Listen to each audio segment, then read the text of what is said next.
Buenas tardes a todos y bienvenidos al monográfico online Proyecta con Mapei.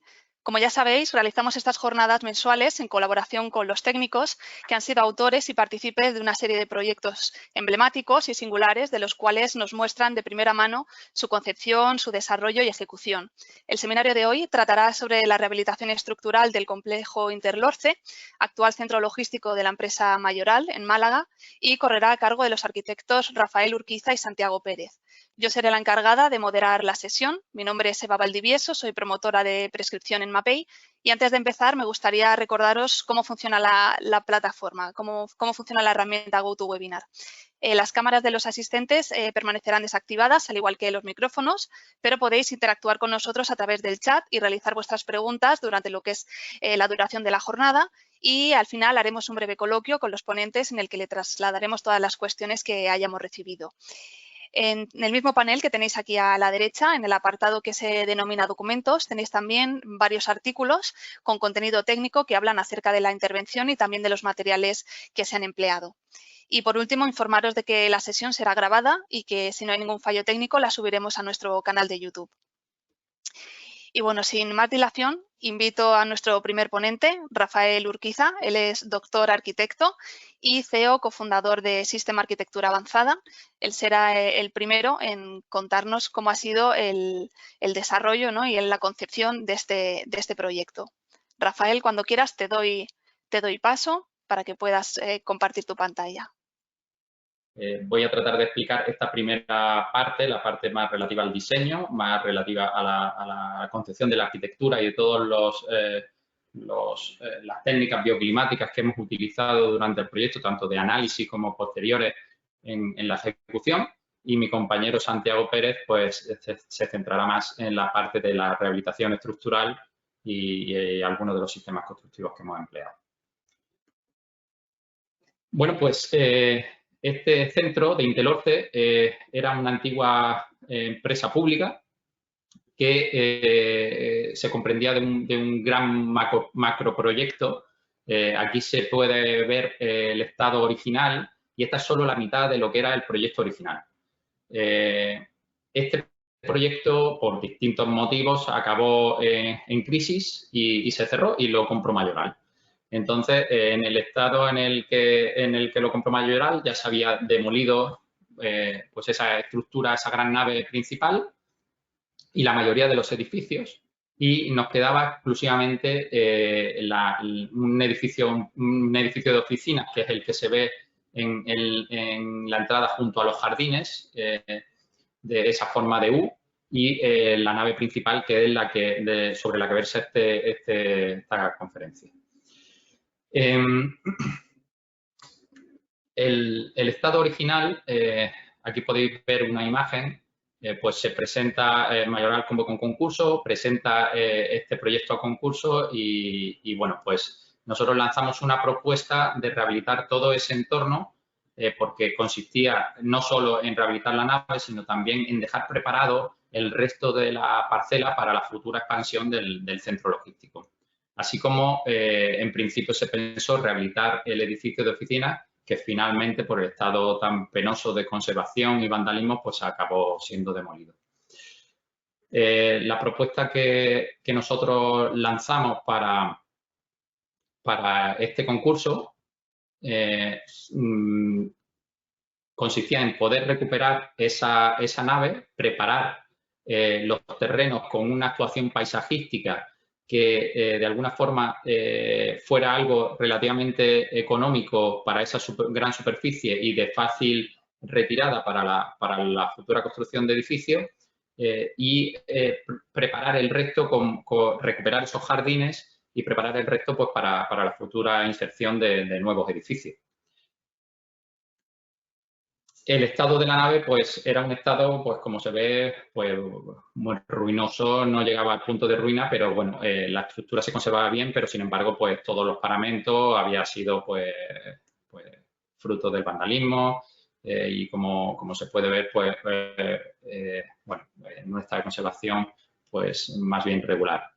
Y, sin embargo, pues cuando uno entraba allí, pues veía el espacio tan brutal, ¿no?, con el que teníamos enfrente, ¿no? y bueno, esos 120 metros por 210 metros de largo con esa estructura tan imponente, pues generaba un espacio realmente atractivo y sobrecogedor, ¿no?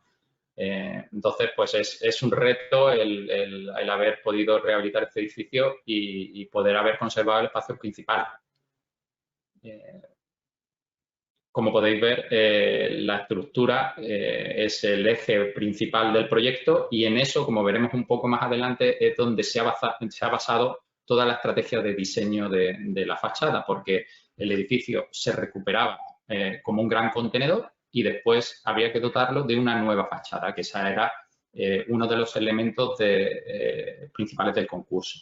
Esa fachada, aparte digamos, de cubrir la piel que hay actualmente, pues iba a ser y se ha convertido pues en una muestra de lo que sería la empresa mayoral desde el punto de vista de la industria de lo textil.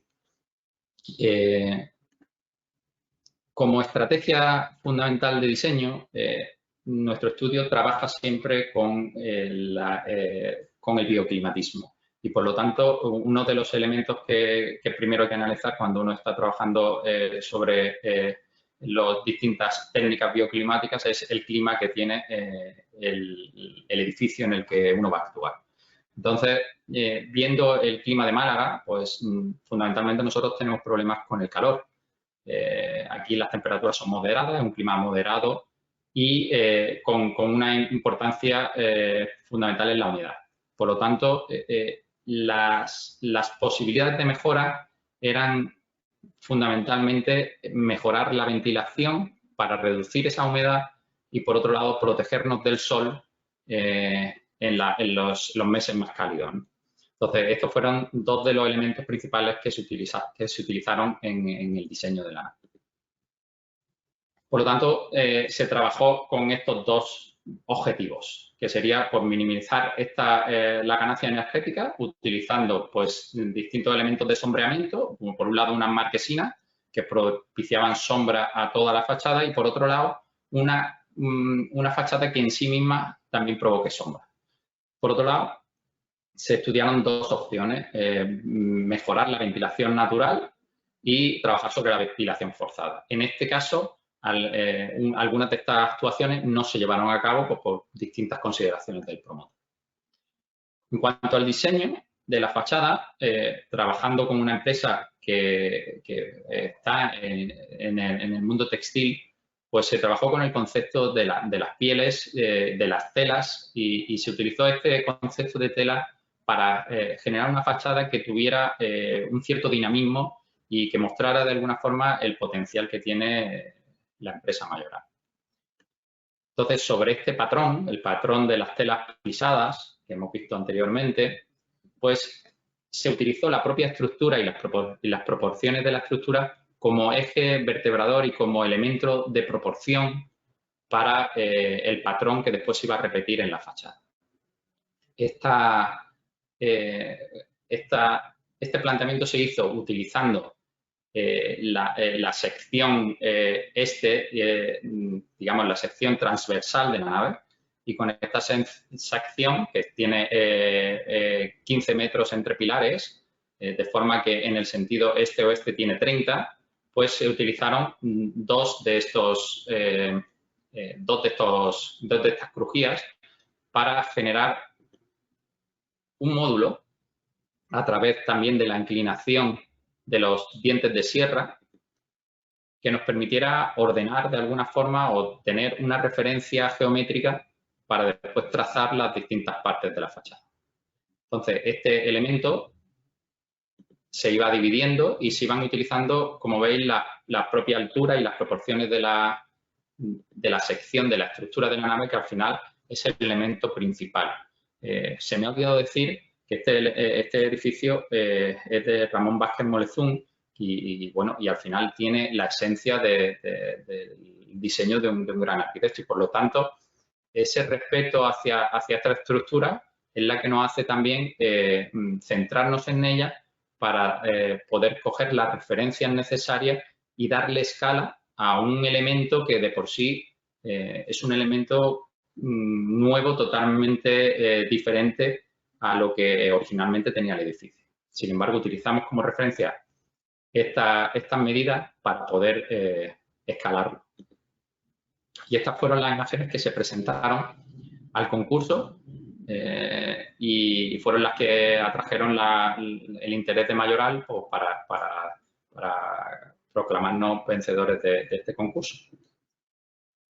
Pero siempre detrás de este diseño había una serie de reglas que tienen que ver con, como hemos dicho antes, con la reducción de esa demanda energética del edificio y para las que se hicieron durante la etapa de concurso una serie de análisis viendo qué sistemas dentro de diferentes diseños geométricos podrían dotar a esa piel de una mejora considerable desde el punto de vista de la radiación solar. Entonces, se estudiaron diferentes casos y finalmente se optó por utilizar estos pliegues, como hemos dicho antes, y dotarlos a su vez de una marquesina, de forma que si bien había algunas opciones que mejoraban la radiación solar más que el propio diseño que nosotros teníamos, el añadir la marquesina complementaba de una forma significativa esta reducción de la radiación solar, llegando a pues hasta una reducción del 39% por la propia sombra que los pliegues se arrojan a sí mismos. Entonces, la propia geometría, como se puede ver en la imagen, nos ayuda en este caso, primero, desde el punto de vista estructural, que estos pliegues pues sean más estables y, por otro lado, a que estos pliegues entre sí pues se produzcan sombra y, por lo tanto, mejore esa radiación solar directa, esa incidencia de la radiación solar. La inclinación de estos pliegues también se tuvo en cuenta a la hora de diseñar las diferentes fachadas. De forma que en la fachada este, donde tenemos el sol naciente, necesitábamos o convenía que estos pliegues fueran lo más perpendiculares posible a la radiación solar y, por lo tanto, se inclinen hacia un lado. Sin embargo, en la fachada oeste, donde tenemos ya el sol de poniente, pues se inclinan en sentido paralelo a los rayos del sol. Por lo tanto, esto nos mejora de alguna forma o nos compensa o equilibra esas ganancias de radiación en las distintas fachadas.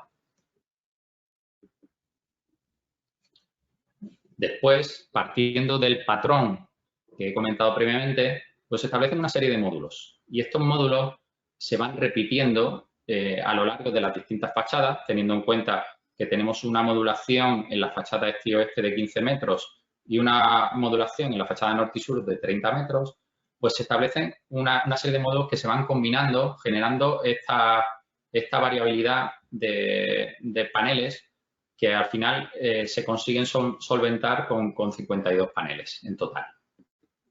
Estos paneles se van colocando en distintas posiciones a lo largo de la fachada y dentro de estos módulos se hacen distintas diferenciaciones.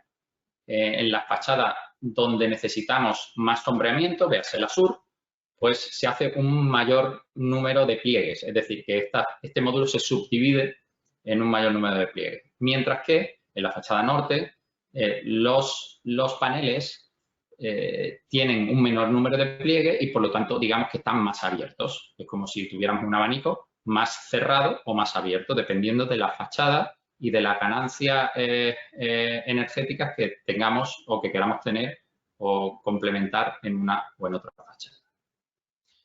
Por último, están las piezas de remate de esquina, pues que eran las piezas que se hacían al final, se hicieron al final, pues precisamente por los ajustes que haya que hacer y como piezas definitivas de remate en las cuatro esquinas de la fachada. Bueno, para poder controlar este diseño, pues dado las dimensiones del elemento y que, bueno, que todos estos paneles después tenían que ser trasladados de un elemento tridimensional o bidimensional de una fachada a un elemento tridimensional porque después todas estas piezas debían ser fabricadas en taller, cosa que después comentará Santiago. Trabajamos con un programa de diseño paramétrico que nos permitía ir trabajando sobre estos pliegues e ir generando estos modelos geométricos de una forma relativamente sencilla, una vez que ya está programado el código que contiene toda la geometría que nos servía de referencia. Y bueno, aquí vemos infografías del proyecto del concurso con los patrones, por ejemplo, en este caso de la fachada norte. Dentro del trabajo que se hace para, de alguna forma, controlar los distintos elementos de control térmico, pues se trabajó en la transferencia de la propia estructura, del propio cerramiento para los distintos meses del año. Y se trabajó de forma que, por un lado, se estudiaba esa radiación solar, como hemos visto, y por otro lado, se trabajaba con las ventilaciones. Las ventilaciones de distintas formas. Se trabajó con ventilaciones cruzadas, metiendo aire por la parte inferior de la fachada y sacándola por los dientes de sierra. Se trabajó poniendo como casos prácticos el aislamiento de la cubierta o el aislamiento de las fachadas con aislamiento térmico. Se trabajó haciendo una cubierta que, además de aislada, estuviera ventilada. Es decir, se pusieron diferentes supuestos y se analizaron cada uno de esos supuestos y, a su vez, se consideraron, se analizaron esos supuestos y se le dio un precio a cada uno de esos supuestos. De forma que teníamos una comparativa entre distintos escenarios de aislamiento, ventilación y digamos, dobles capas, tanto cubierta como fachada, y a eso se le asoció un precio también para que el cliente pudiese evaluar qué solución era la que le era más de interés. Entonces, de estas 7 opciones que trabajamos, como he dicho, con diferentes combinaciones entre fachada y cubierta y diferentes tipos de ventilaciones, nos quedamos con la que aislábamos tanto la cubierta como la fachada. Bueno, en este caso la fachada, la cuarta opción, no estaba aislada, sin embargo el cliente quiso aún así darle ese plus de aislamiento y se colocó aislamiento también en la fachada. Sin embargo, según nuestro análisis y el incremento de coste que suponía aislar toda la fachada, podíamos habernos ido a una solución sin aislamiento, puesto que ya teníamos esa doble piel que estábamos generando nosotros y que de alguna forma pues reducía de una forma considerable ese incremento térmico en los meses más cálidos. Esto lo analizamos de esta forma, es decir, fijaros que ahí tenéis los 6 casos principales. En los 6 casos principales, nosotros le propusimos a la propiedad pues hacer el caso cuarto, donde teníamos una tanto ventilación como aislamiento en cubierta, y sin embargo la propiedad, aun teniendo en cuenta que la inversión era bastante mayor, consideró que debían aislarse también las fachadas y protegerse aún más el edificio, y nos fuimos finalmente en construcción al caso número 6. Estos eran los distintos casos que comentaba previamente, es decir, distintos casos de análisis con distintos supuestos y distintas simulaciones energéticas previas a tomar decisiones de diseño y decisiones también constructivas en este caso. Una de las cosas o de las estrategias que nosotros utilizamos en el estudio es siempre apoyar nuestro diseño con datos reales, con datos, bueno, o lo más reales posible. Dada la capacidad que tenemos ahora de procesar simulaciones, el hecho de hacer una simulación que te pueda imitar con bastante fidelidad a la realidad, pues nos permite después tomar decisiones que de alguna forma avalan también el diseño y no se convierten simplemente en un capricho estético nuestro, sino que tienen un fundamento, digamos, podríamos decir, ingenieril detrás de la solución que proponemos al cliente. Dentro de las distintas ventilaciones que estudiamos, pues se estudiaron diferentes ventilaciones naturales. Desde la ventilación, como he dicho, por la parte inferior de la fachada y sacándola por los dientes de sierra, hasta otra ventilación donde se proponía introducir el aire por debajo de esa solera y lanzarla en distintos puntos por la parte superior de la solera. Estas simulaciones, pues, de alguna forma se complementan con los propios datos de la zona, es decir, sabiendo los vientos predominantes de la zona y pudiendo de alguna forma simular con la mayor realidad posible los datos que tenemos, pues se fueron llegando a distintas conclusiones donde con distintas visualizaciones también pues se pueden ver pues las distintas, digamos, evolución tanto de la temperatura como de la velocidad del aire según los distintos tipos de ventilaciones que propusimos durante la fase de análisis. En cuanto a la ventilación que comentaba previamente por aire previamente tratado, es decir, cogíamos ese aire, lo secábamos con una rueda de secante y era ese aire seco el que introducíamos por el inferior de la solera y de alguna forma lo hacíamos salir por los dientes de sierra. El propio diseño de la nave ya nos daba muchos argumentos para las distintas estrategias de ventilación que propusimos en su momento. Y este sería el caso en el cual pues impulsa el aire desde el inferior de cada uno de los dientes de sierra y cómo se distribuye la temperatura de ese aire en el interior de la nave. Lógicamente, estos son simulaciones que nos ayudan a tomar decisiones. Luego está la realidad, luego está que estamos hablando de una nave que tiene luego una estructura interior y todo eso serían consideraciones a realizar en fases posteriores.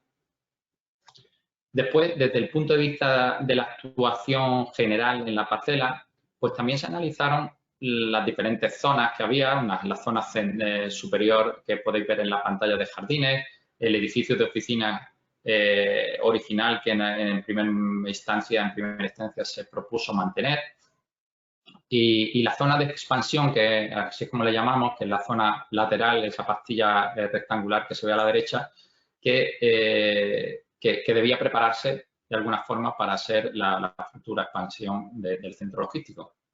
Entonces, en este análisis lo que estamos viendo son los distintos materiales que aplicamos a las distintas pavimentos o incluso la propia vegetación de los jardines o los elementos de sombreamiento del parking que está situado en la zona central, cómo se pueden apreciar diferentes temperaturas o microclimas, podríamos decir, dentro de una superficie tan grande de 150.000 metros aproximadamente y que todo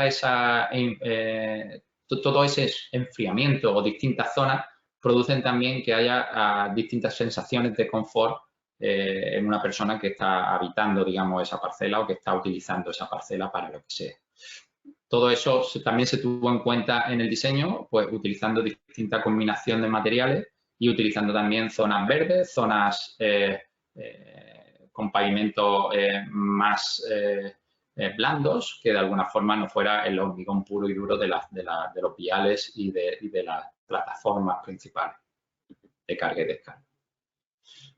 Entonces, por hablar un poco por partes, en el diseño original, que después veis que esto se cambió un poco porque al final evolucionan los proyectos, se planteaba pues esta especie de alfombra con distintos materiales en su mayor parte reciclados, pero también se plantaban alguna vegetación autóctona y bueno, pues se trataba de utilizar pues un patrón, en este caso, donde utilizamos el concepto de nuevo de lo textil, en este caso de la lana, de unas hebras de lana miradas de una forma macroscópica, de forma que este patrón lo empleamos para ir rellenando estas zonas con distintos materiales. Finalmente, en el proyecto original se utilizaron partes de los elementos de demolición, de los materiales de demolición que salieron de las distintas actuaciones del estado que teníamos, del estado original, y por otro lado se hubo que hacer también aportes de distintos materiales, pero al final el aspecto, como veréis un poco más adelante, que se consiguió es parecido a este, sin incluir vegetación. La vegetación ha venido a posteriori y ha venido sola, o sea que eso es imparable. Pero bueno, al final se trataba de generar una superficie de casi 60.000 metros, que después esa superficie, como veréis en el proyecto original, se extendió a otras zonas de la parcela, de un coste, digamos, controlado y con una fácil reposición en caso de expansión, ¿no? De hecho, ahora que estamos trabajando en un nuevo edificio, pues lo que es retirar ese material y empezar a trabajar como si tuviéramos una parcela, digamos, en bruto, pues es bastante sencillo y poco costoso.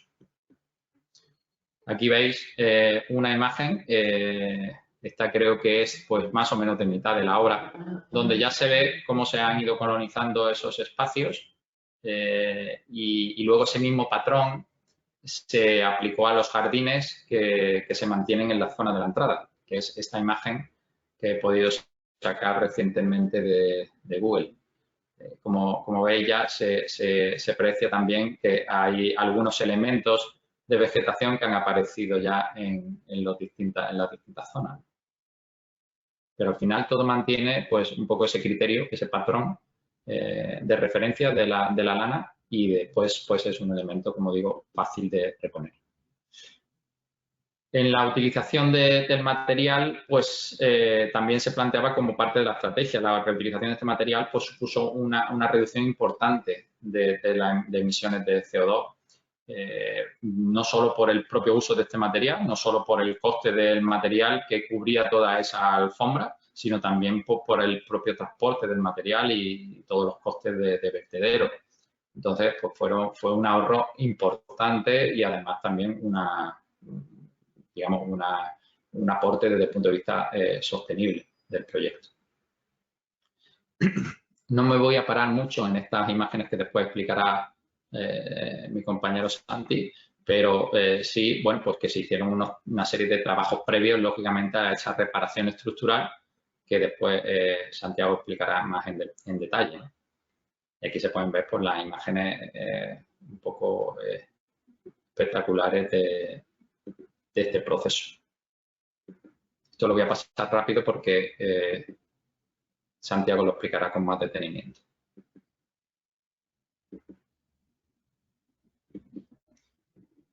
Pero al final se trataba de conservar una estructura con un importante, bueno, y aparte que es una estructura que está protegida por el propio valor del proyecto arquitectónico que en su día hizo Vázquez Mollezún y después porque en sí misma la estructura cumplía perfectamente los requisitos de un gran contenedor, iluminado cenitalmente y con unas características muy interesantes para el desarrollo de la actividad de Mayoral. Aquí podéis ver cómo algunos de los elementos de la propia fachada pues, se utilizaron directamente sobre las costillas de la estructura, de las distintas bóvedas.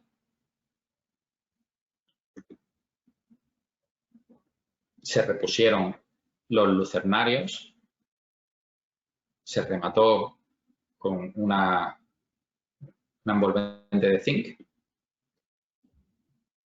y se utilizaron las grandes vigas en cajón para llevar por ahí las instalaciones, fundamentalmente. Y aquí se puede ver un poco ese acabado interior en bruto de la nave. Ya al fondo se aprecian ya algunos de los elementos de almacenaje de la empresa.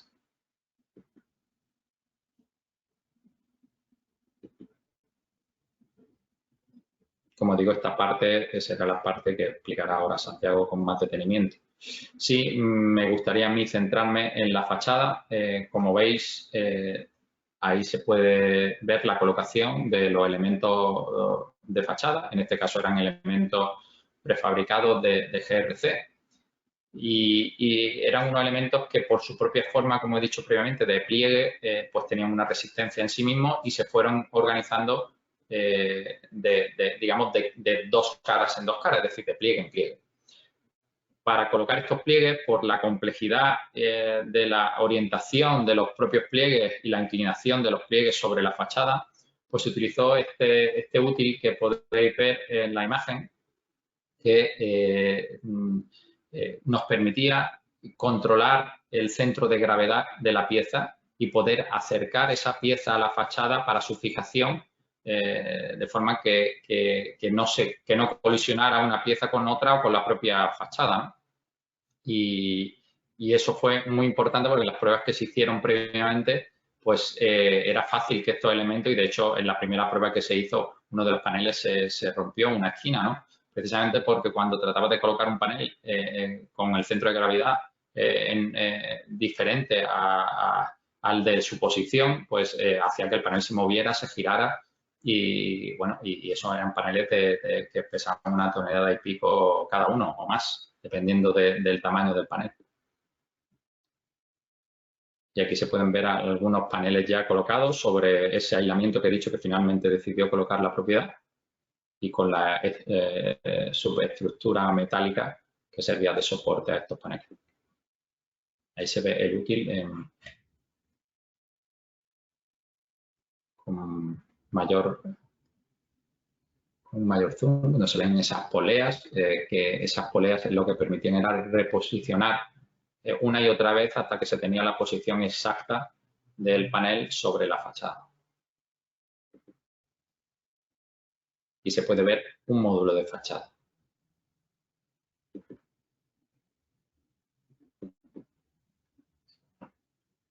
Luego, como se ve aquí, había un elemento de remate inferior y un elemento de remate superior que se colocaba y cerraba el hueco de esos pliegues y que a su vez nos permitía de alguna forma dar la sensación de que esa tela estaba de alguna forma flotando en la fachada. A su vez generaba esta línea de sombra que nos permitía pues tener esa sensación de ligereza a pesar del propio peso, valga la redundancia, de la fachada, de los paneles.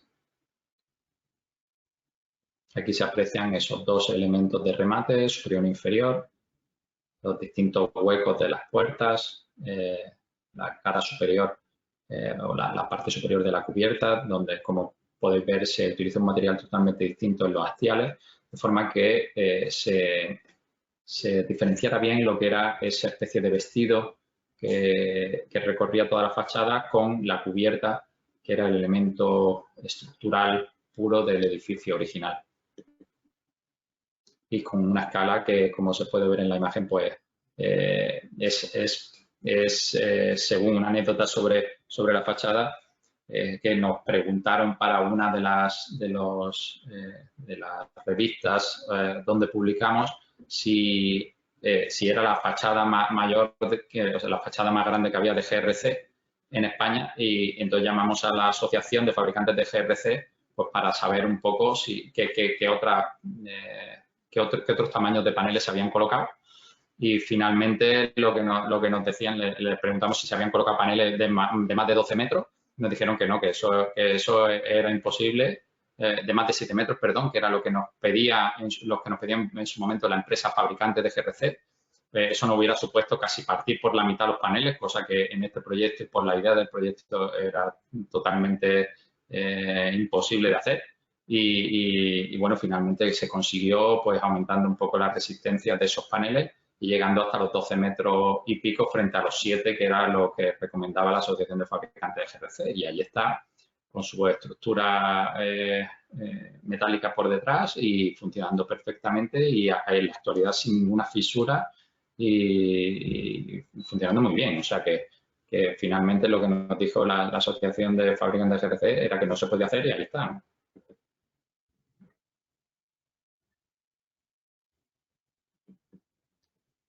Bueno, pues este es un poco el proyecto a escala, digamos, arquitectónica. Ahora nos vamos a meter en la parte constructiva y voy a pedir a Eva que presente a Santiago. Muchas gracias, Rafael. A mí personalmente me ha llamado mucho la atención esa analogía que habéis hecho entre lo que eran las texturas del ámbito textil y luego los acabados del propio edificio, ¿no? Y sobre todo eso, cómo lo habéis convertido en realidad y lo bien que ha quedado todo. La verdad es que ha sido muy interesante. Gracias. Y nada, lo dicho, damos paso ahora al compañero, a Santiago Pérez. Él es Project Manager y director de obra en CEMOSA y nos va a dar ese enfoque algo más, ¿no? Más práctico, más de aplicación y de lo que es la ejecución de la obra en sí. Muchas Todo tuyo, gracias. Santiago. Gracias a todos. Supongo que me escucháis bien. Sí, todo bien. Bueno, vamos a ver. No sé si estáis viendo ya la presentación. Sí, la vemos en pantalla completa, todo perfecto. Muy bien. Bueno, pues más o menos Rafael ha contado bastante bien todo digamos, el diseño de la realización de la nave que se realizó y un poco los parámetros básicos de esto. Yo voy a entrar a describir un poco, sobre todo, la estructura del edificio y el estado en que se encontraba y los trabajos que fue necesario realizar para poder realizar esta nave. Como ya ha indicado Rafa, es una nave muy singular, de los pocos ejemplos de edificios industriales que existen de los años 60 con estructura de hormigón armado completamente. La estructura de la nave es una nave que tiene más o menos 220 metros de longitud por 110 de ancho, aproximadamente 26 milímetros cuadrados, una dimensión bastante grande. Y está configurada con una estructura de vigas cajón apoyadas en pilares de hormigón armado en forma de Y, formando una retícula de 15 por 30 metros. Las vigas principales en cajón son vigas postesadas y el resto de la estructura es de hormigón armado, es decir, sin ningún tipo de pretensado. Los elementos de la cubierta, esas vigas costilla que forman la cubierta, se hicieron prefabricados sobre el mismo terreno y la verdad es que es una construcción bastante curiosa. Bueno, esta es la implantación de la nave, ya ha comentado Rafa, la fachada de GRC como quedó.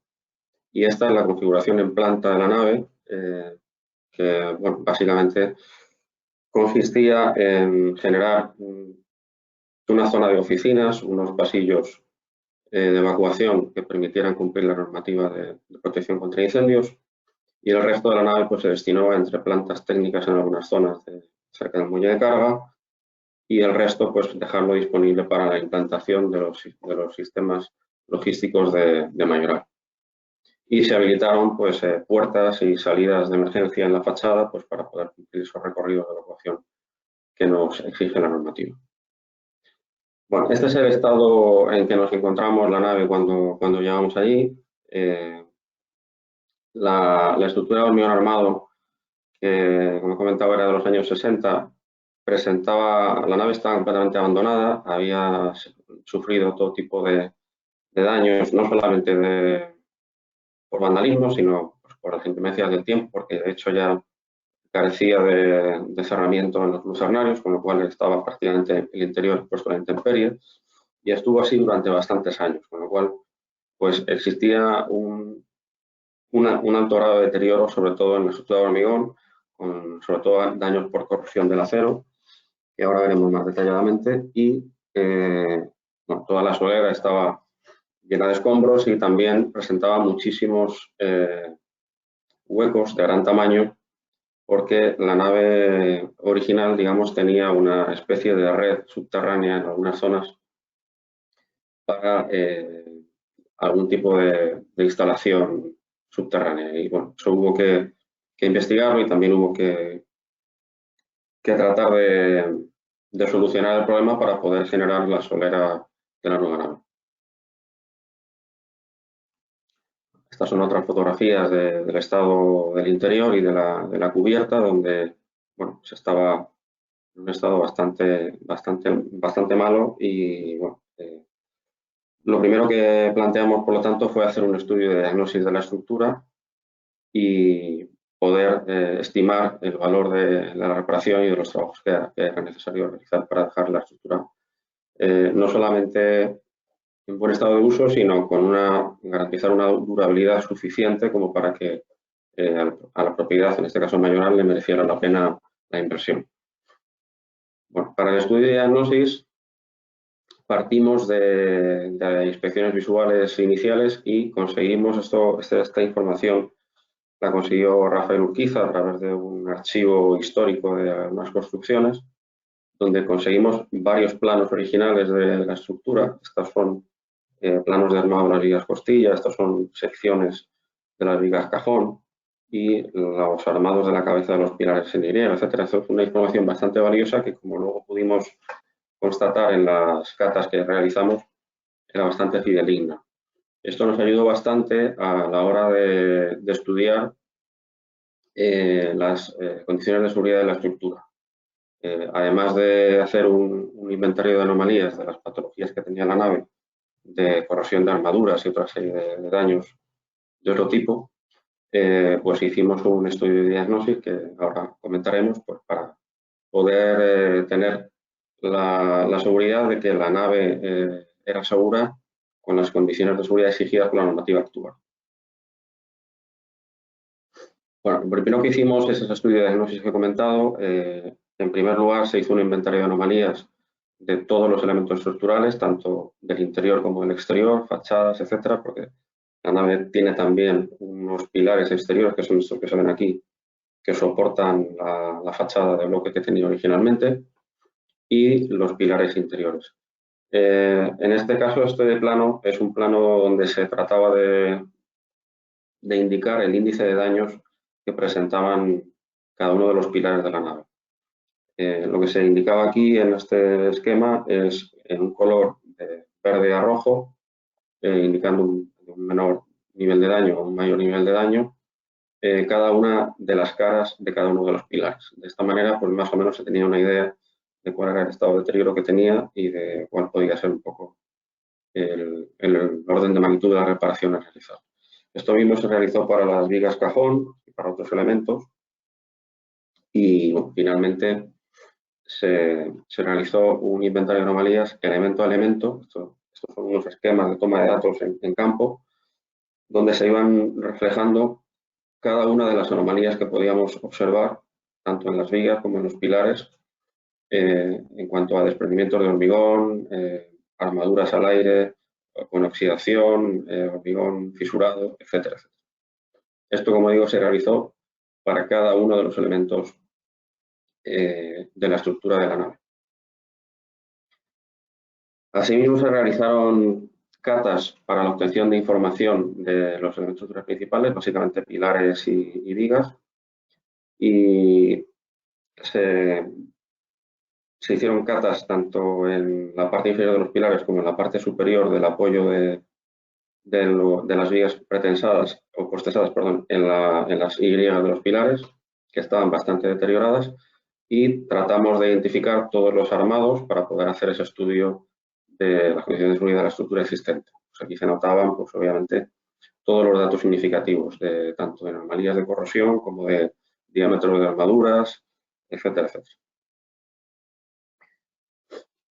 Para poder establecer un presupuesto estimado que fuera suficientemente exacto como para que la propiedad pudiera tomar decisiones en cuanto a, digamos, acometer la inversión de rehabilitar la nave o no, fue necesario realizar una sistematización de las anomalías que tenía la nave. Lo que tratamos de hacer fue establecer, en función del tipo de elemento y del tipo de daño que tenía cada elemento, una serie de patologías tipo, por así decir, y de reparaciones necesarias para cada uno de esos tipos de daño. De manera que establecimos en esta tabla todos los tipos de reparaciones posibles que nos encontramos en un principio. T1, pues por ejemplo, se refería a reparación longitudinal de fisura, de esquina de pilar provocada por la corrosión, etc. T1B, pues cara de pilar de fachada, reparación de cara de pilar de fachada, etc. Y se trataba de establecer una serie por así decir, partidas de reparación que pudieran, a las que pudiéramos aplicar un precio y al mismo tiempo hacer una medición a partir de la inspección visual de cada uno de los elementos y de ahí obtener un presupuesto que fuera más o menos real. En esta tabla derecha lo que se hacía era la medición que comentaba, en este caso para los pilares, y lo mismo se hizo para cada una de las vigas principales y las vigas costilla.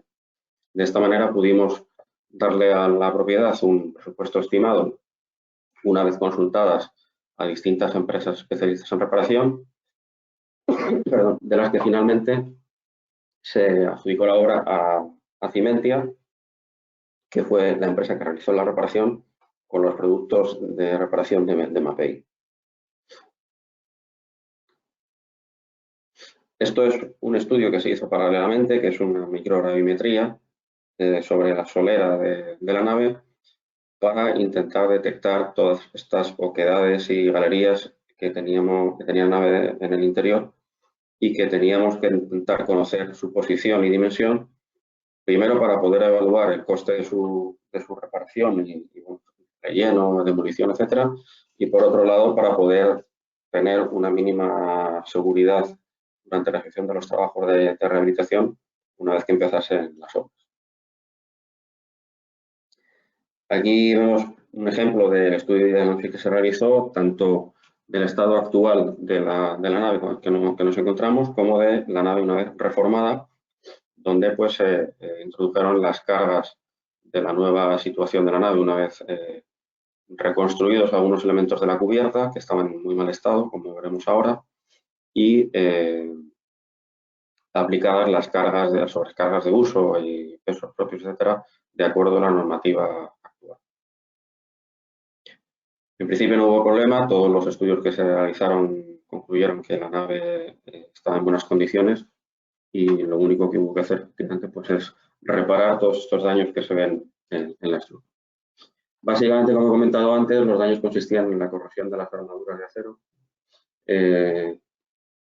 que se debían fundamentalmente a la falta de recubrimiento de las armaduras en muchos elementos. Es decir, hicimos ensayos de carbonatación, entre otras cosas, para poder ver si se había producido una carbonatación importante del hormigón y eso pudiera afectar a la durabilidad de la estructura en un futuro, y se concluyó que apenas existía carbonatación pese a la cantidad de años que tenía esta estructura de hormigón.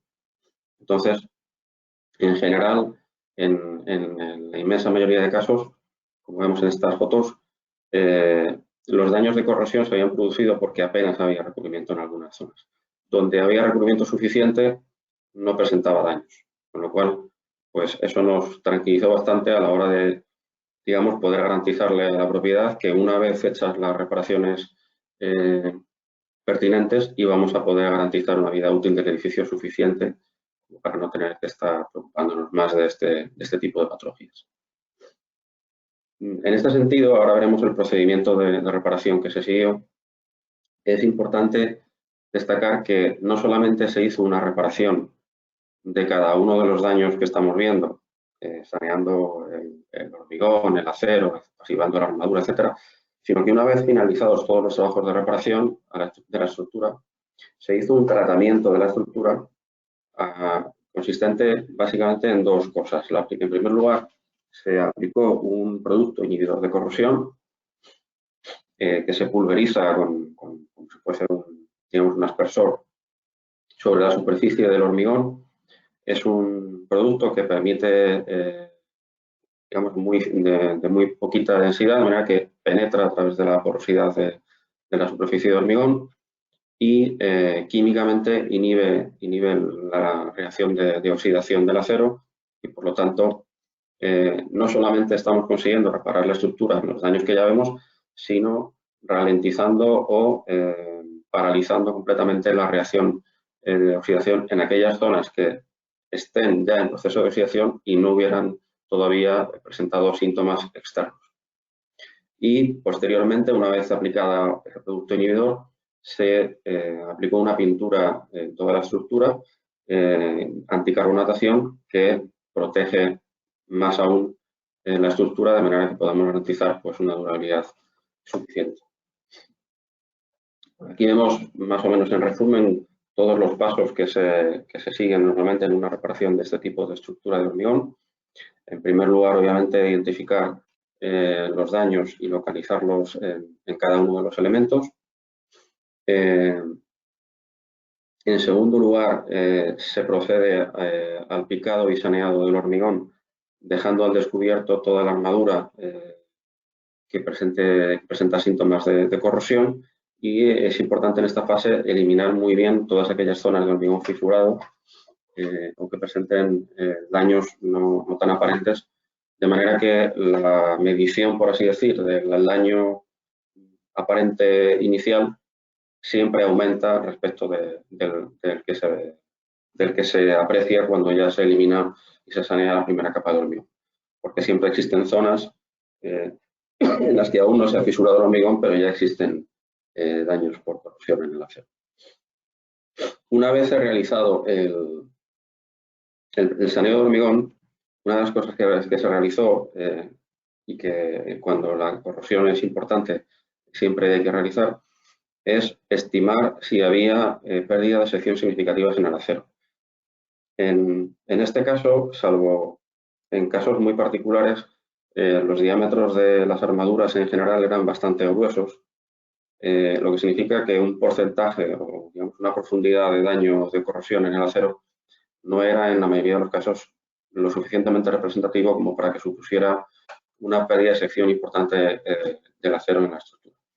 Solamente en los casos de los estribos, la armadura transversal de las vigas y de los pilares, donde los diámetros de la armadura sí eran muy pequeños, del 4, del 6, en muchos casos hubo que sustituir esas armaduras colocando armaduras adicionales, taladrando con resinas epoxi, etc. De manera que, bueno, pues, se restituyera la sección de acero que existía inicialmente.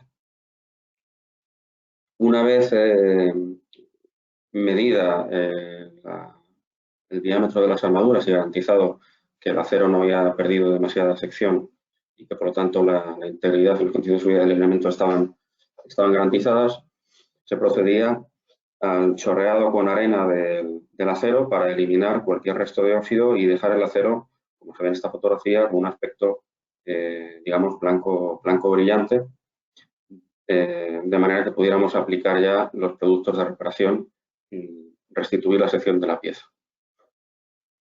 Lo primero que se hace es aplicar un producto pasivador de la corrosión sobre el acero, que es este producto de color azul claro que se ve aquí. Y es importante que una vez que se limpia el acero, este producto se aplique lo antes posible para evitar que la corrosión o la oxidación superficial vuelva a aparecer en el acero, porque puede aparecer en muy poco tiempo. Una vez aplicado este producto pasivador, que se aplica directamente solo sobre las zonas de acero, ya se procedía directamente a aplicar el mortero de reparación. El mortero tixotrópico, creo que era R4, y se aplicaba directamente sobre la superficie del hormigón ya saneada, y en principio, no, salvo en casos particulares, no necesitaba ningún tipo de puente de unión, puesto que son productos que tienen una adherencia muy alta con el hormigón existente y que además presentan una resistencia a compresión mucho mayor que la que tiene el hormigón existente, el hormigón original de la estructura. Bueno, aquí hay una cosa importante que estamos viendo en estas dos últimas fotografías. Cuando empezamos a hacer el estudio de diagnosis, observamos que además de los daños que veíamos más o menos normales o esperables en los elementos principales de la estructura, como los pilares y las vigas, en estas zonas de la hilera de los pilares, que es donde se produce el apoyo de las vigas pretensadas de 30 metros, es decir, prácticamente donde se apoya pues toda la carga de la estructura en esos puntos, había muchos casos en los que los daños de las armaduras eran muy importantes.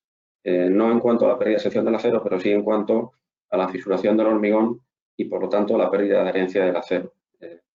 Pues esto nos asustó un poco en un principio porque, claro, tener que picar una profundidad de hormigón que en algunos casos llegaba a más de 10 centímetros de picado y dejar toda esta armadura al aire, eliminando en algunos casos prácticamente todo el recubrimiento de hormigón, etcétera, pues suponía al final un riesgo en cuanto a que podía llegar a producirse un colapso de este elemento por rotura frágil, ¿no?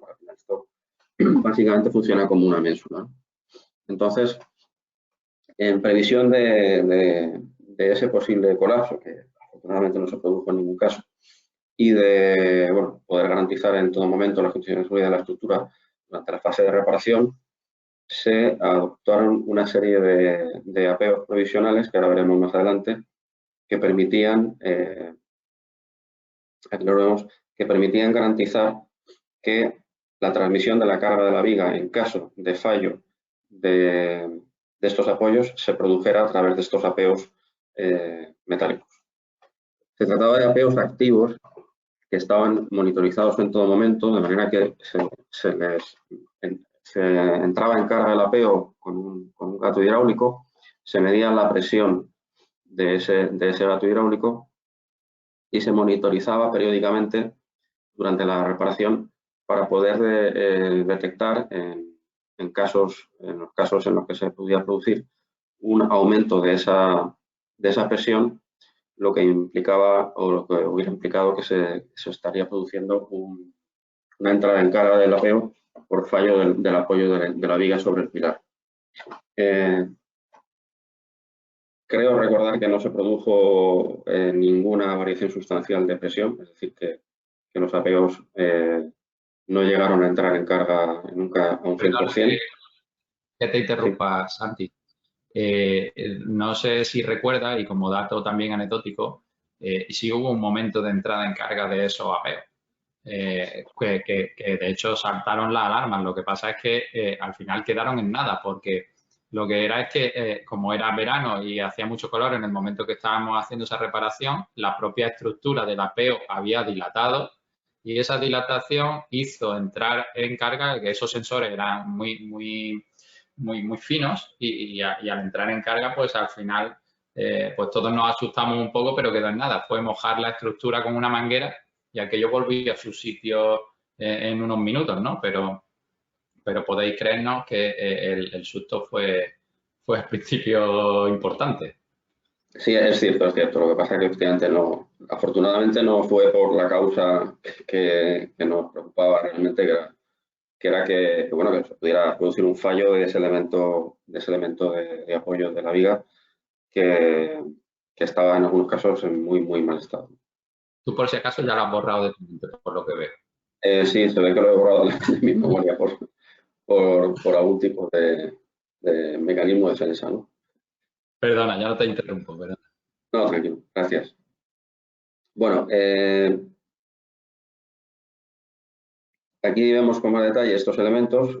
Aquí se ve el gato hidráulico apoyando a través de una placa de reparto debajo de las zonas de las vigas.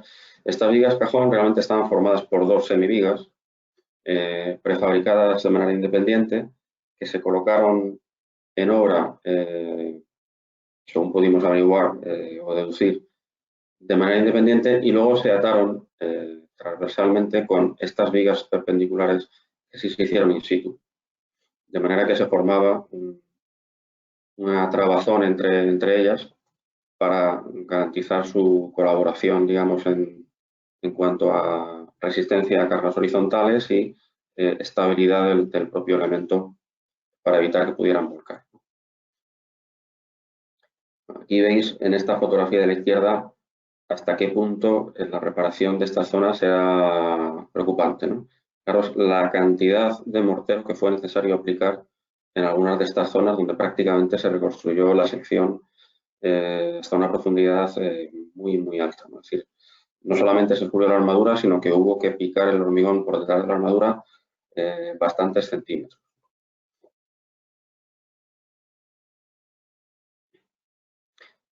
Bueno, ya hemos hablado de la reparación de la estructura de hormigón. Aquí vemos la cubierta existente. La cubierta existente estaba formada, las bóvedas me refiero, estaban formadas por paneles de hormigón aligerado de hormigón poroso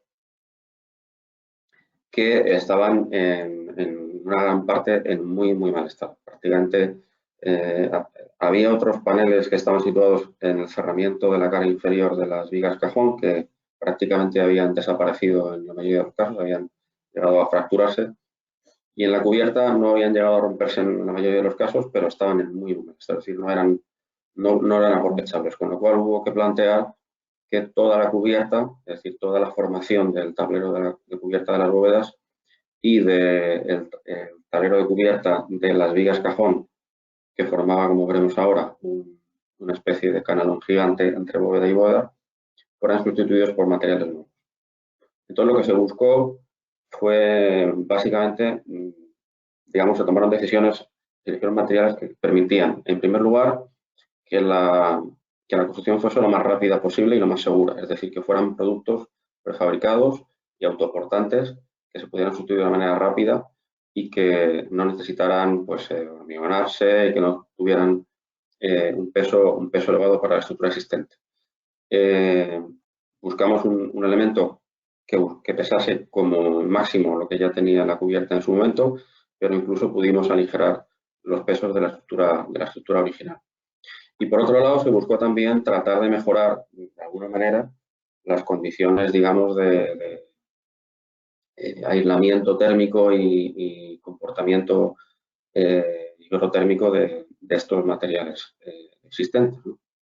Entonces, luego veremos un poco la cubierta que se adoptó finalmente. Lo que se eligió fue un panel sándwich de madera, cemento, poliestireno extruido y tablero hidrófugo, que nos permitió formar ese tablero de cubierta de una manera muy rápida. Pues este es un tema que quería comentar también porque es importante para este tipo de actuaciones. Cuando se vio que efectivamente íbamos a tener que demoler toda esa cubierta, tuvimos que ver, bueno, vimos que había unos elementos, aparte de estos paneles que se ven aquí arriba en la bóveda, estos elementos que se ven en el arranque de las vigas costilla no eran el mismo tipo de panel, sino que era un elemento de hormigón armado hecho in situ, que según investigamos, pues era el elemento, digamos, que garantizaba la estabilidad horizontal y el arriostramiento de todas estas vigas costilla, manteniéndolas en su posición. Es decir, los apoyos de estas vigas encima de las vigas cajón estaban realizados con unas placas de anclaje. En muchos casos estaban en muy mal estado y no nos daban garantía suficiente como para que, si eliminábamos estos elementos del arranque, pues se nos pudiera producir un colapso de las vigas costilla, cayéndose todo a la cubierta como si fuese un dominó. Entonces, lo que hicimos fue planificar los trabajos de demolición de la cubierta en dos fases, de manera que, en primer lugar, quitamos los elementos que se ven en verde, estos dos arranques, manteniendo siempre uno de los dos apoyos de la viga costilla sin demoler, para garantizar que estábamos manteniendo la estabilidad de ese elemento. Una vez que se eliminó este primer elemento de arranque verde, se dispuso un elemento de arriostramiento en las vigas costilla en la parte inclinada, que vemos aquí, estos tubos de acero. Y una vez colocados estos tubos de acero que ya nos garantizaban, porque estos nudos eran empotrados, que ya la estructura de vigas costilla era estable, entonces ya se procedió a demoler los dos elementos de hormigón de los arranques de las vigas. Y aquí, bueno, veis un poco cómo estaba planteado.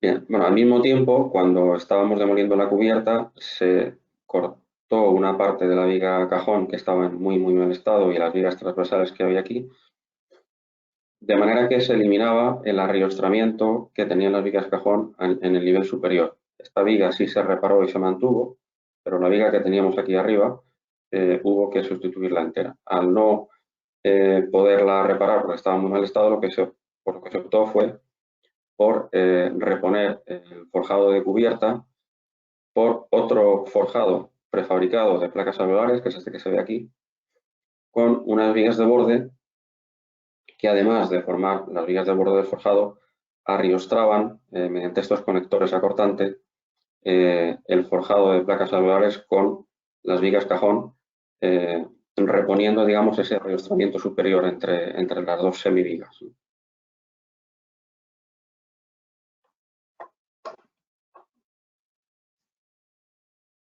Bueno, aquí vemos las placas alveolares que se dispusieron, todavía no se habían hormigonado las vigas de borde. Se eligió este sistema porque obviamente es muy práctico cuando tenemos un forjado de estas características. En este caso teníamos no mucha luz y no demasiada carga, con placas, recordar, de 12 centímetros de canto pudimos reconstruir el forjado y además sin necesidad de hormigonar una capa de compresión, simplemente echamos hormigón entre nervio y nervio de placa, con lo cual la verdad es que fue un sistema bastante rápido y seguro, porque obviamente estas placas no necesitan ningún tipo de apuntalamiento inferior y eso era fundamental para poder, al mismo tiempo que se iba trabajando en la cubierta, seguir con los trabajos en la parte inferior de la nave y poder ir saneando toda la solera que veíamos.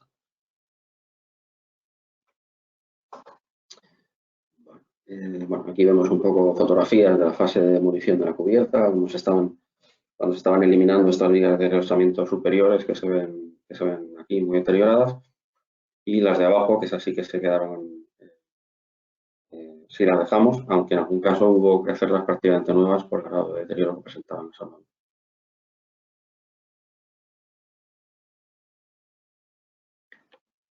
Bueno.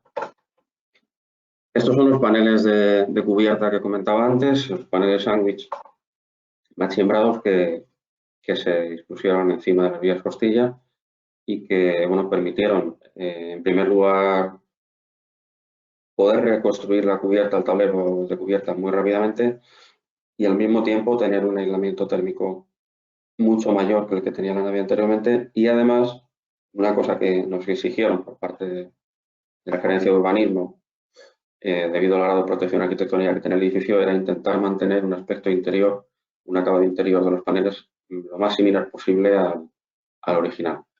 De manera que por eso se optó por un revestimiento interior o un tablero inferior de madera cemento que tenía un color y una textura bastante similares a las del panel que tenía la nave original.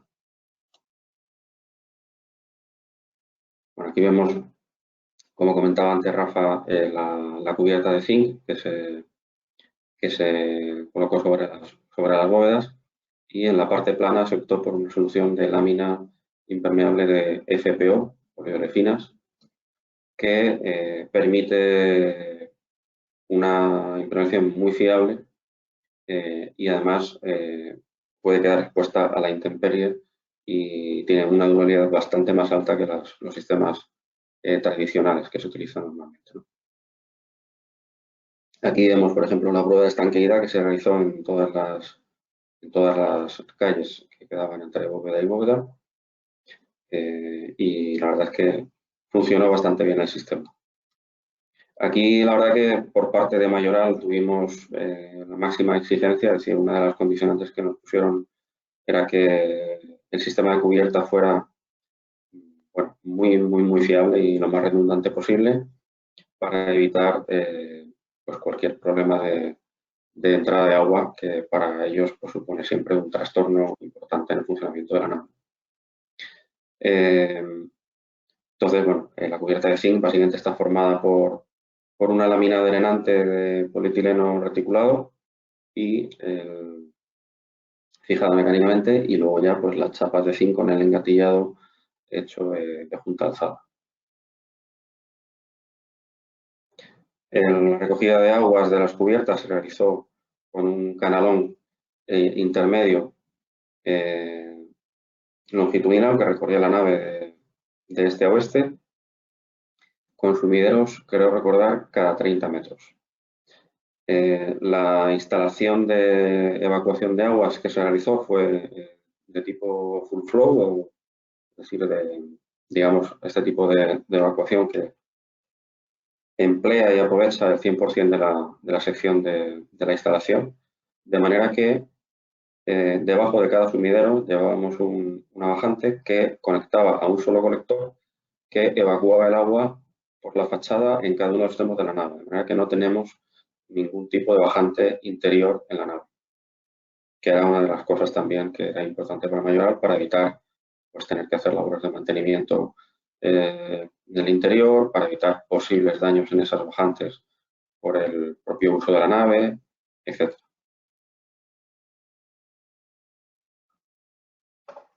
Bien.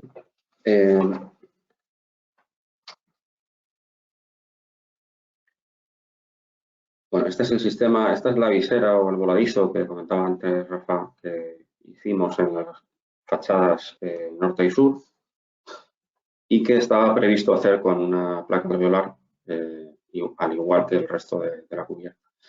Finalmente, este sistema preveía que la colocación de los paneles de fachada de GRC que ahora haremos se hubiese realizado ya antes de hacer este paño de cubierta. Finalmente, por diferentes problemas que surgieron durante la obra, eso no fue posible y nos vimos obligados a cambiar el procedimiento previsto inicialmente y a tener que colocar, en primer lugar, los paneles de fachada sin haber hecho todavía este voladizo. De manera que sustituimos esta cubierta de placas alveolares de hormigón por un sistema de estructura metálica. Entonces aquí vemos cómo ya se están colocando los primeros paneles de GRC, que ahora comentaré, y tenemos el tablero de cubierta que se ve en esta zona del interior de la nave ya está hecho, pero el voladizo aún no está puesto con unas placas de anclaje que se dejaron previstas para luego colocar una estructura metálica atornillada que pudiéramos colocar una vez hechos colocados los paneles de fachada. Los paneles de fachada de GRC, como ha comentado Rafa, tienen una dimensión pues prácticamente inaudita. Yo no conozco tampoco ningún edificio que tenga un revestimiento de GRC de este tamaño. A la mayoría de las empresas a las que consultamos inicialmente nos dijeron que no se podía fabricar, que era imposible hacer un panel de 10 metros de altura de esa dimensión con ese peso.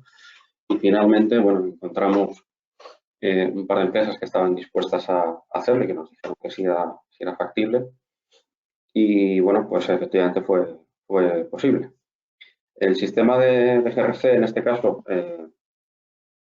permite, bueno, lo primero que hicimos fue mantener la fachada original de la nave, que era de bloque de hormigón, estaba en un estado de deterioro bastante alto.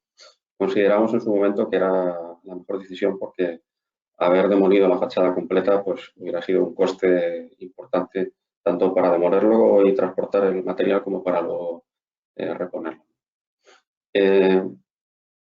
Esta fachada ventilada está formada por, comentaba Rafa, con la fachada de muro de bloque de hormigón, el aislamiento térmico de fibra de vidrio hidrofugada y la estructura portante que soporta y que permite anclar los paneles de GRC.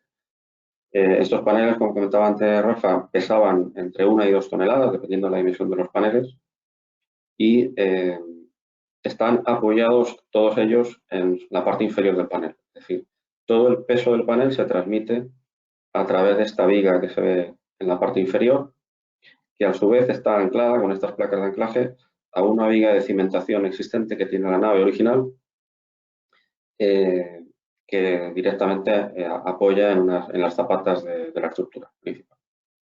De manera que los anclajes superiores que se ven intermedios, tanto el superior como estos dos intermedios, lo único que hacen es garantizar la posición del panel en el plano de fachada y resistir las cargas de viento del propio panel. Es decir, acciones horizontales, pero no resisten cargas verticales. Este es el forjado de chapa colaborante que se hizo para este vano concreto de fachada, tanto en la fachada norte como en la sur. Y estas son las placas de anclaje que comentaba antes, que se dejaron previstas para luego colocar este voladizo, que a diferencia de este vano, que sí era un forjado de chapa colaborante con hormigón armado, Aquí simplemente colocamos una chapa plegada, colaborante, pero sin hormigón, para aligerar ese elemento de voladizo todo lo posible. Bueno, aquí ya vemos la fotografía con la fachada finalizada, con estos elementos de remate que comentaba antes, y con esta visera de voladizo que en el caso de estas fachadas sí daba una sombra arrojada bastante importante que al final en algunos casos pues suponía una sombra considerable para la fachada. Por aquí vemos el primer panel de prueba que se hizo en la fábrica para que veáis un poco la escala de este elemento. Y bueno, el cambio de aspecto que supuso para la nave, que fue prácticamente irreconocible, ¿no?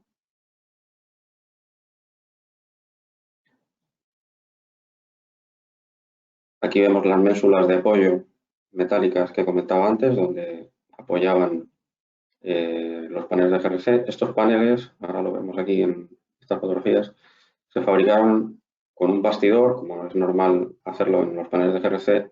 Este es un sistema que se llama stud frame. Lo que tiene es un bastidor de acero que arma el panel y le da la rigidez, digamos, estructural para su propia resistencia y para soportarlo y poderlo anclar a la fachada. Y la única particularidad es que en este caso este sistema stud frame era una estructura de acero galvanizado de un tamaño bastante considerable.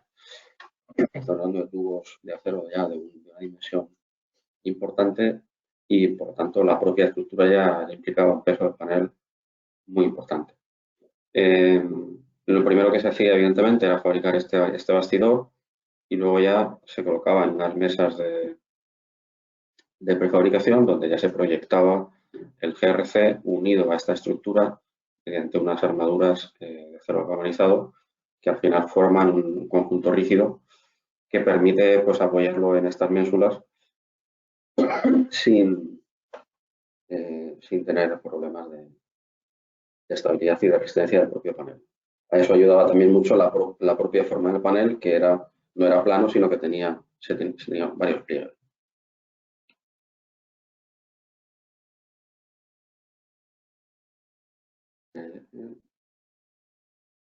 Seguimos. Bueno, aquí vemos el útil que comentaba antes Rafa, que permitió posicionar el panel con la inclinación requerida en cada uno de ellos, de manera que se evitaran primero problemas de seguridad a la hora de colocarlos y segundo, pues roturas o golpes de los paneles. Y aquí vemos ya pues fotografías del estado final de la nave con ya los sistemas logísticos de Mayoral, los pasillos de evacuación de incendios que comentaba antes y alguna entreplanta que hubo que hacer en el interior. Pues esto es todo. En principio ya, Rafa, si quieres puedes poner el vídeo que comentabas antes.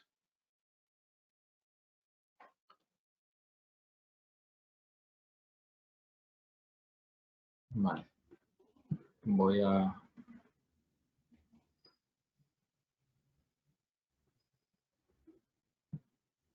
poner el vídeo.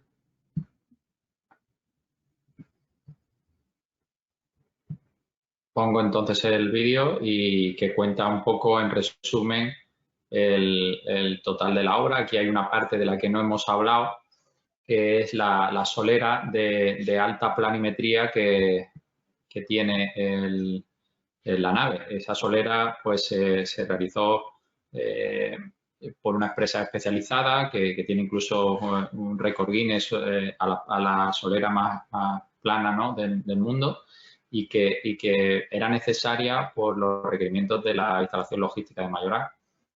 Lo importante de este sistema es que toda esa capa final de nivelación pues se hacía con máquinas láser.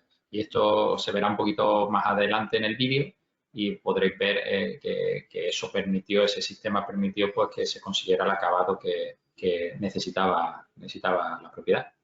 Así que os dejo con el vídeo y por nuestra parte terminamos y ya que si hay alguna pregunta o tenéis algún comentario, pues estamos a vuestra disposición. Pongo el vídeo.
Probablemente el vídeo ha sido lo más interesante de toda la charla, ¿no?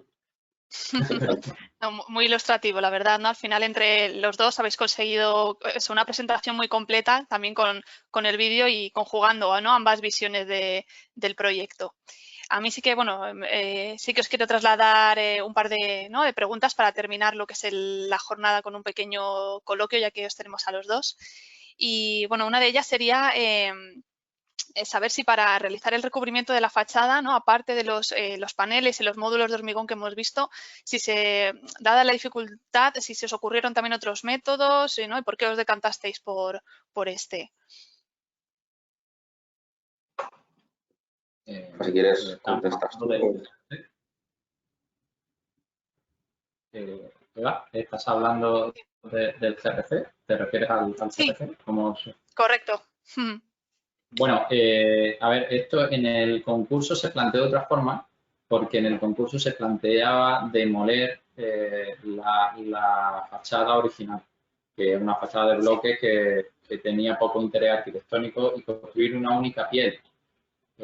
Pero bien propuesto también por Santiago, la solución de mantener esa piel original, aunque tuviésemos que repararla, era lo que nos permitía pues garantizar de algún lado, de una forma, la estanquidad de la fachada, y luego poder tener también más flexibilidad con la segunda capa, que era la que colocamos. Dado que era una segunda capa y ya era como una fachada ventilada a gran escala, podríamos decir, pues ya nos decantamos por este material que nos permitía darle ese aspecto de una única pieza, porque materiales tan grandes con esas dimensiones es difícil que tengan ese aspecto pétreo que tiene el hormigón, en este caso reforzado con fibra de vidrio. Y por otro lado, nos permitía, pues, con una serie de moldes, que en concreto creo que fueron 52 moldes, construir los 600 y pico paneles que había. Es decir, que al final era un sistema que nos permitía además ir fabricando con anterioridad y transportando ese material desde la fábrica de Caracol, que fue quien hizo esos paneles desde Sevilla a Málaga, y al final pues fue una decisión acertada, ¿no?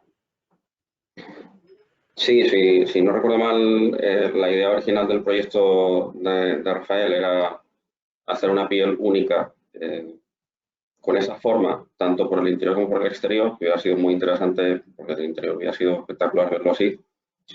Pero claro, eso requería hacer unos paneles de hormigón armado, ya no de CRC, sino de hormigón armado con un peso mucho mayor, donde lo que nos preocupaba sobre todo era cómo solucionar esas juntas entre esos paneles de manera que se garantizara la estanqueidad, porque no había ninguna otra piel nada más que esa. Entonces, el CRC es un elemento de revestimiento exterior que, de hecho, no tiene sellado entre las juntas de los paneles, están completamente abiertos.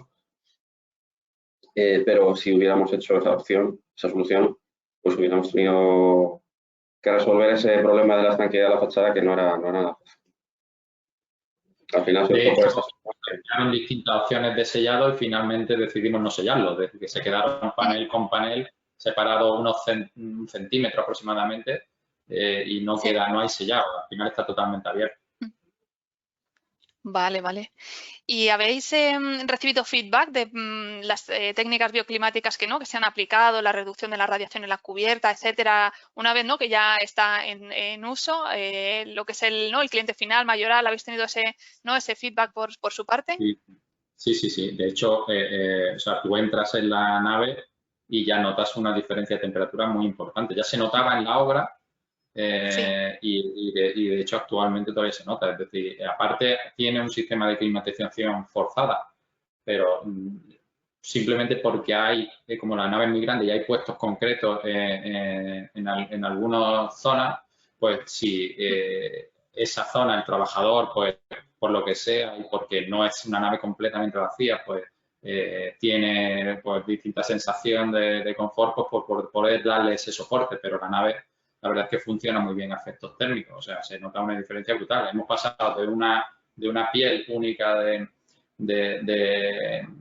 hormigón, tanto en la cubierta, que era hormigón aligerado, como en la fachada, que era pues, bloque de hormigón, a una cubierta que está totalmente aislada, con unas carpinterías que ya no eran los vidrios que había anteriormente, sino carpinterías de Schuco con un muro cortina en condiciones y con un vidrio en condiciones, y luego una fachada que en vez de ser una fachada de una única piel, es una doble piel con todos los efectos, además, que hemos comentado de la radiación solar y la incidencia de esa radiación sobre la geometría de la piel. Por lo cual sí, se nota y se nota mucho, además. Era una cosa perceptible ya en obra. Oye, pues qué bien. Y ya, bueno, ya que estamos hablando un poco de obra, si me pudieras contar qué singularidades hubo, ¿no?, en lo que era la aplicación o la ejecución de estos sistemas al trabajar, ¿no?, también a una escala tan grande, que imagino pues que habría, ¿no?, ciertas cosillas, ¿no?, a las que quizás en un principio no estaban previstas o no se pensaba que pudieran estar ahí. Pues eso, qué cositas, ¿no? Nos habéis contado el tema del apeo, pues hay alguna otra anécdota, ¿no?, que podéis contar al trabajar, ya os digo, en un edificio con una escala tan grande. Bueno, anécdotas. Ahora mismo no se me ocurren, pero complicaciones se surgieron muchas porque dos tipos de edificios donde tienes, al principio, por mucho estudio de análisis que hagas, el nivel de información que obtienes es muy poco. Es decir, hasta que no empiezas a hacer ciertos trabajos de demolición y tal, no puedes tener la información necesaria para poder haberlo diseñado previamente. Entonces hubo que hacer cambios sustanciales en el proyecto para adaptarse a lo que encontramos, por ejemplo, en la estructura existente. La estructura existente, desde el punto de vista de diseño, era muy buena, es decir, tanto el diseño de las vigas principales, los pilares, etcétera, la idea era muy buena, pero la ejecución no era tanto, es decir, fabricada de una manera que las diferencias dimensionales entre unos elementos y otros, vigas costilla, vigas principales, etcétera, eran muy significativas. Teníamos, por ejemplo, juntas entre viga y viga prefabricada que pasaban en algunos casos de 2 o 3 centímetros y en otros a 20 o 25 centímetros. Es decir, había muchas diferencias. Las vigas costilla, que eran las que formaban la base para el tablero de la bóveda de la cubierta, nos encontramos con diferencias de una costilla a la siguiente, que estaban separadas 2,5 metros, de casi 10 centímetros en el plano. Es decir, eso que nos obligó pues, a tomar decisiones para cambiar el sistema del lucernario y de la formación de la cubierta para permitir desplazar el tablero a la posición necesaria en función de la estructura existente, porque esa sí que no la podíamos tocar. Entonces, sí tuvimos complicaciones de ese tipo en las que tuvimos que, sobre la marcha, improvisar adaptarse, ¿no? como eran las previstas inicialmente, porque bueno, cuando uno empieza a hacer un proyecto de este tipo, pues supone unas tolerancias normales, ¿no? Cuando empezamos a ver que esas tolerancias no eran para nada normales, sino que eran muy, muy importantes, nos tuvimos que buscar un poco las soluciones necesarias para, pues eso, adaptar, calzar, digamos, por así decir, los apoyos de esa bóveda para que tuviera un aspecto continuo y más o menos uniforme y que no se notasen esas imperfecciones de la estructura en el acabado final de la cubierta. Al final, si tú miras las costillas y te pones, digamos, lo miras en general, se ve todo como muy recto, pero la realidad es que tenían bastantes diferencias entre un elemento y otro y eso pues fue como una labor casi no de cosido, sino de bordado, ¿no? De ir poquito a poco, cada detalle, cada parte tiene su detalle, ¿no? Y eso fue un poco el trabajo sobre la marcha. Muy bien. Y luego, bueno, para terminar, desde vuestro punto de vista, eso, una valoración final de lo que ha sido la transformación global del edificio, ¿no? De cómo se encontraba en un inicio a cómo ha quedado ahora para albergar lo que es la sede de Mayoral con todo lo que conlleva. ¿Ha sido fácil, más complicado? Contarnos un poquito eso. No, adelante, Rafa. No, yo creo que este proyecto ha sido un reto total, ¿no? Por lo menos para nuestro estudio. Santi es una persona ya con más experiencia y conocimiento sobre temas de rehabilitación y para nosotros ha sido un reto, pero que yo creo que hemos concluido con bastante éxito. El proyecto se ha respetado, si veis las imágenes que mostraba al principio de las infografías, a lo que se ha construido, hay una gran similitud, cosa que agrada mucho cuando tú haces un diseño, ves que verdaderamente se está construyendo lo que has diseñado. Y a pesar de todas las trabas pues que hemos tenido durante el proceso, incluyendo esto que decimos del GRC, ¿no? Que contaba antes, es que ningún fabricante de GRC quería hacer los paneles. Entonces, bueno, pues peleando las cosas, al final, pues se consiguen y muchas veces dice la gente que esto es el límite, pero el límite tú lo puedes llevar más allá, pues si te empeñas, ¿no? Un poco en las cosas y también pues tienes una buena base, ¿no? Que yo creo que esos paneles de por sí ya tenían una buena base geométrica para poder convertirse en esos paneles, digamos, de esas dimensiones antes no fabricadas. Y también, pues bueno, pues la experiencia y también de la experiencia de Santiago, pues es importante, ¿no? Para nosotros también ha sido muy importante. Yo creo que el resultado ha sido muy bueno, es decir, por mi parte, de luego, ha sido una obra de las más interesantes que he realizado y creo que trabajar en esta obra, de hecho, hubo que cumplir no solamente requisitos desde el punto de vista de bueno, garantizar, digamos, la unidad de la estructura que hemos comentado, conseguir un diseño interesante y muy atractivo, sino que toda esta obra que hemos visto de la nave, que además de la nave se hizo otro edificio paralelo que hemos visto en el vídeo de instalaciones, esta obra de la nave tenía un plazo de 1 año máximo, una fecha de finalización comprometida con la propiedad, que como es obvio, una empresa textil es crítico para su logística, sí. Y esa fecha se cumplió a rajatabla, es decir, que aquí también hubo un trabajo muy importante a la hora de planificar los distintos trabajos, tanto por nuestra parte como en colaboración con el contratista que hizo la obra. Y la verdad es que se consiguió hacer en el plazo establecido, tener la nave cerrada y cubierta en el mes que se comprometió con la propiedad. Y todo fue más o menos bien dentro de los imprevistos que surgieron, que fueron muchos, ¿no? Pero bueno, el tener, digamos, una dirección de obra permanente allí y, digamos, reuniones casi continuas con la propiedad, con el contratista, etcétera, por parte de Rafael, de System y Zamosa, pues fue muy bueno y la verdad es que el resultado fue bastante satisfactorio en el cliente, que creo que debe estar contento porque va a hacer otro edificio con Rafael. O sea que... mira, estupendo.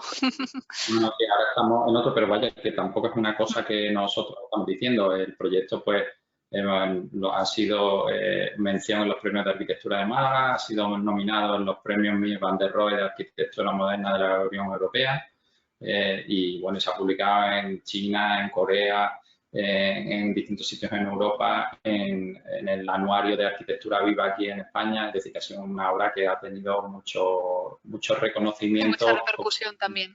A nivel de publicación y a nivel de recorrido, ¿no? Entonces, pues afortunadamente han vuelto a contar con el equipo, ¿no? Con Cemosa y con System para la nueva nave que estamos desarrollando.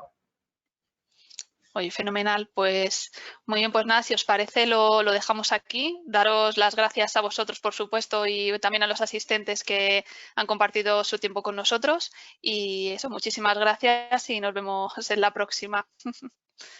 Gracias a ti por la invitación.